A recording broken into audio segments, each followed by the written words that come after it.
think Rochdale's a pretty... I mean, it was probably bad before they even arrived. The whole place was horrible. Oh, it was beautiful. I'm guessing. Was place. it? I mean, it's still beautiful. Well, I don't even know what Rochdale... I know it's in the northern Manchester. Just tell us the story. They'll tell you the story.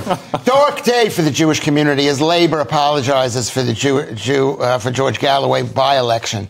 Dark day. Listen, there's going to be a lot of bad days for the Jews coming, so this is not the worst one. But so what happened is George Galloway, who I have met, I did a show with a guy, and he was so nice to me. We discussed football in this country, and he's from He's very charming and charismatic. He's like a politician. Very charming. And when they eventually, throw me off of the building for being gay, which I am not gay, but they'll maybe say I am just to throw me off.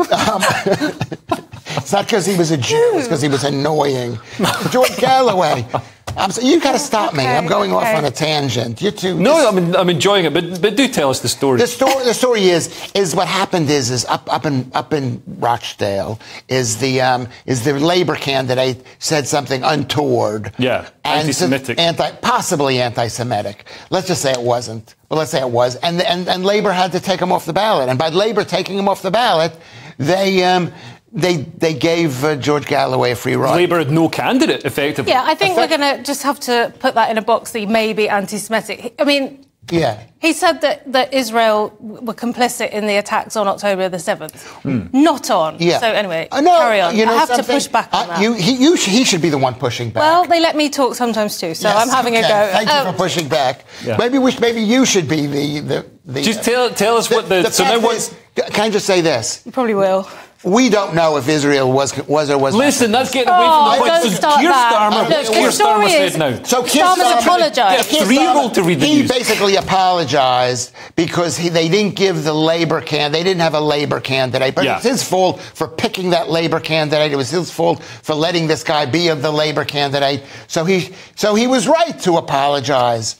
But I think it basically told the world there's problems in these kind of communities. Yeah, and Cresta, what do you think about the Galloway election win? Because, a lot of people have said, Rishi seems outraged by it. He says it's going to foment all this fear and all this extremism. As outraged as Rishi gets. Yeah, one of the things I wonder is, when he goes back to work, as it were, is he going to be shunned in Parliament? Is he going to be sort of...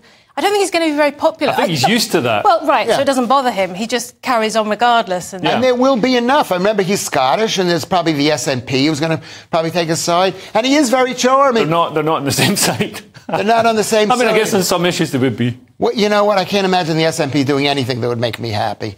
But I don't know why I said that, because I don't even know what they do, and I'm not political. But we've got a story coming up about porridge later, actually. Anyway, sorry, I don't want to get off topic. Don't get off topic. But somebody get this back on topic. What is the point here? So it's a dark day for the Jewish community, yes or no? Well, yeah, it's not good. The whole thing's... Right, sorry.